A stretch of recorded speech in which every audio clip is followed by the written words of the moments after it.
Bonjour, bonsoir, bienvenue à tous et à toutes. Je suis content de vous retrouver. Vous allez trouver beaucoup d'informations que je vous donne dans les prochains contenus dans mon livre Plus jamais malade, mon approche globale pour un corps en santé. Vous connaissez pour certains d'entre vous mes autres livres.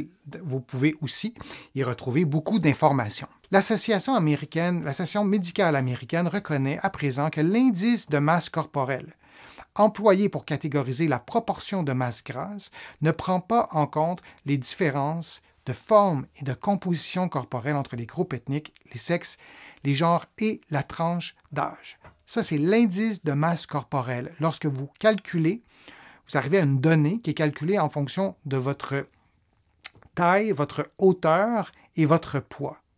Je vous ai déjà parlé de l'indice de masse corporelle, on nous dit que ce n'est pas un indice fiable. Alors, ce que l'Association médicale américaine recommande et préconise, c'est l'utilisation conjointe de l'indice de masse corporelle avec d'autres outils valides, souvent simples et souvent abordables, comme la mesure du tour de taille. Je vous en ai déjà parlé, la mesure du tour de taille. Je ne vais pas entrer dans les détails de la mesure, mais vous le voyez en ce moment. Et les paramètres sont les suivants. Alors, en haut, vous avez le descriptif. Là, j'ai rajouté ça pour être... je vous représente ça à nouveau pour être sûr qu'on part toutes sur la même base, sur les mêmes bases. Et en bas, l'interprétation de la mesure. Pour les hommes, plus de 94 cm, on est à risque accru pour la santé. 102, le risque est encore plus grand. Et chez les femmes, c'est 80 et 88 cm. Bon, on n'est pas obligé de retenir tout ça par cœur, mais vous voyez l'idée.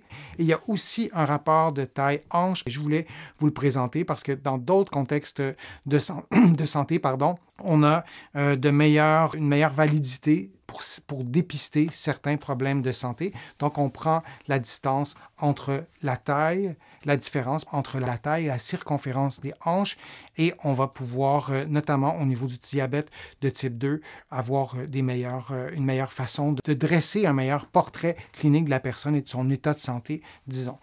Alors, l'important, je pense, dans tout ça, c'est de choisir ce qui nous convient, choisir ce qui nous aide, choisir ce qui nous motive. Moi, j'ai des patients qui calculent leur IMC, qui calculent leur tour de taille. Chose certaine, lorsqu'on va chez le médecin, on prend souvent notre poids, on prend souvent notre taille et le médecin va calculer, ou l'infirmière, ou peu importe le professionnel de la santé, va calculer l'indice de masse corporelle. On sait que ce qui est vraiment plus fiable, c'est le tour de taille. Ça reste vrai. C'est une mesure objective. Si ça devient une source de stress, une source de pression sociale, une façon de générer de l'insatisfaction, c'est pas une bonne idée de mesurer tout ça 3 fois par jour. Mais si on le fait, sachez qu'il y a des mesures qui sont plus fiables. Je vous remercie d'avoir participé. Je vous remercie aussi de me poser vos questions, de m'écrire vos commentaires dans les fils de discussion. Vous le savez, je lis toutes vos questions, tous vos commentaires et j'essaie d'y répondre dans de prochaines vidéos où j'essaie d'y répondre en temps réel lorsque c'est possible. Je vous invite à faire une contribution sur mes plateformes, soit sur YouTube en cliquant sur le petit cœur j'aime, ou soit sur mon site web, le www.denisfortier.ca. Vous le savez, sans ces contributions, je ne parviendrai pas à vous produire autant de contenu et j'en profite pour remercier toutes ceux et celles qui ont contribué, soit financièrement, mais aussi par des clics. Vous allez voir sur ma chaîne, je vous explique sur mon site web, c'est-à-dire je vous explique comment faire.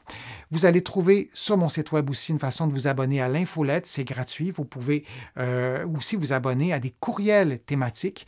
Là aussi, c'est vraiment très simple. Vous allez trouver comment faire et vous allez trouver aussi beaucoup d'informations sur mes livres que vous allez trouver partout en librairie au Québec. Pour plusieurs de mes livres aussi, vous allez les trouver de l'autre côté de l'Atlantique. Vous pouvez aussi vous les procurer sur le web. Alors, je vous remercie d'avoir été là. J'espère de vous retrouver pour un prochain direct, pour une prochaine vidéo et je vous dis à très bientôt.